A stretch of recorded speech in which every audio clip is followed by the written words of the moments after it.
안녕하세요. 손해사정사 겸 로펌 사무국장 박상인입니다. 근로자가 업무상 질병 또는 재해를 당하여 산재 신청을 하려면 일단 두 가지 필수 요건이 필요합니다. 첫째, 임금을 목적으로 사업주에게 노동을 제공하여야 합니다. 이것을 근로자성이라 하며, 근로자가 4대 보험 등에 가입되어 있다면 크게 상관없지만 일주일 미만 등의 단기 아르바이트를 하거나 개인 사업자가 일당을 받고 노동을 제공한 경우, 또는 퀵 서비스 기사 등과 같은 특수고용직 근로노동자들은 본인들의 근로자성에 대한 의문으로 산재 처리가 가능한지 잘 모르시는 경우가 많은데, 이런 종류의 노무를 제공하는 근로자 역시 산재보험 보상을 받을 수 있다는 점 숙지하시길 바랍니다. 둘째, 업무와 재해와의 인과관계가 존재해야 합니다. 즉, 업무행위로 인하여 재해가 발생했다는 사실이 있어야 하는데요.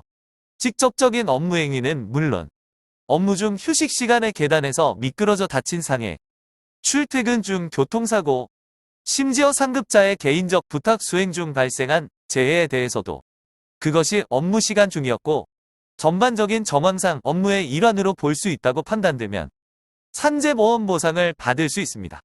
그럼 이제 산재 신청 방법에 대해 알아보겠습니다. 일단 신청의 주체에 대해, 근로자인지 사업장인지 잘 모르시는 분들이 많으신데요. 원칙적으로 산재 신청은 재해자 본인이 직접 신청하는 것입니다.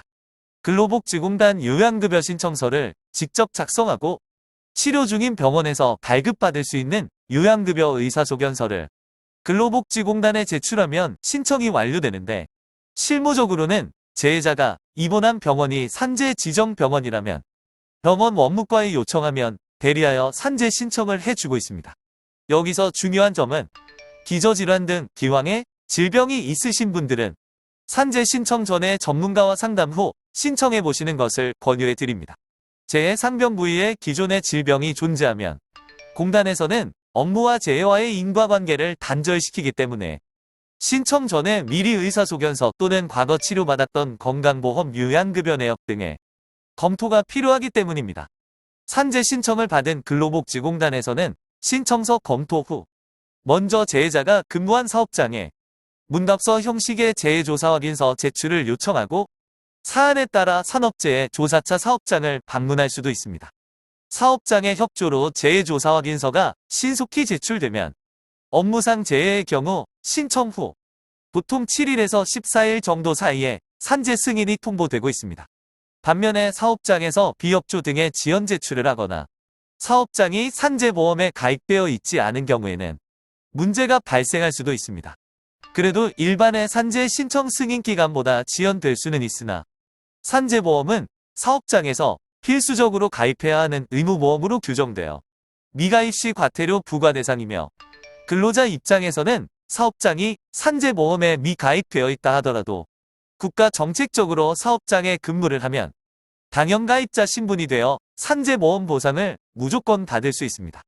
산재 신청 승인 후 재해자가 받을 수 있는 보상을 급여라고 하며, 대표적인 급여에는 요양급여, 휴업급여, 장애급여, 간병급여, 유족급여 등이 있습니다.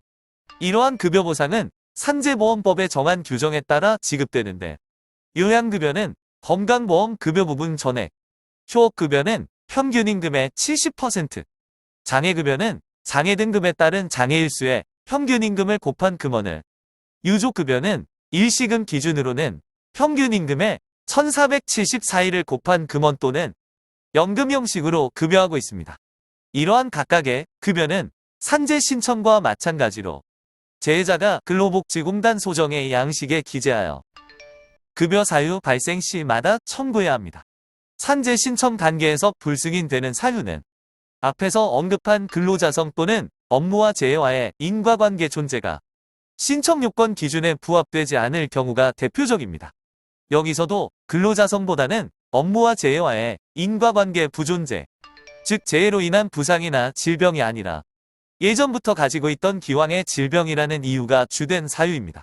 한편 산재 승인 후에는 재해로 인한 후유증으로 장애급여 신청을 하였는데 공단에서 자체 의료자문을 통해 장애가 남지 않았다고 처분하거나 장애 등급이 하향 조정되는 경우가 빈번합니다. 본인이 장애가 남는 경우에는 전문가의 조력을 받아 보상금이 높은 장애급여에 대해 제대로 된 보상을 받는 것이 중요할 것입니다. 산재보상 종결 후에도 재해자의 손해가 전부 보존되지 않은 경우 사업주를 상대로 민사상 손해배상 청구가 가능합니다. 사업주는 근로자의 고의에 의한 재해를 제외하고 산업안전기본법상 근로자 재해에 대해 책임을 면할 수 없는 게 보통의 현실입니다.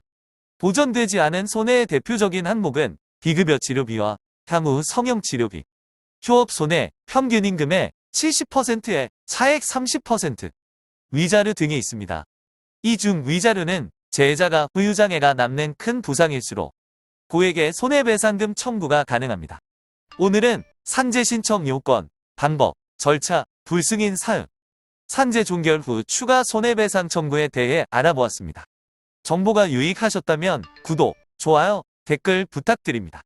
영상을 제작하는 데 큰 힘이 됩니다. 감사합니다.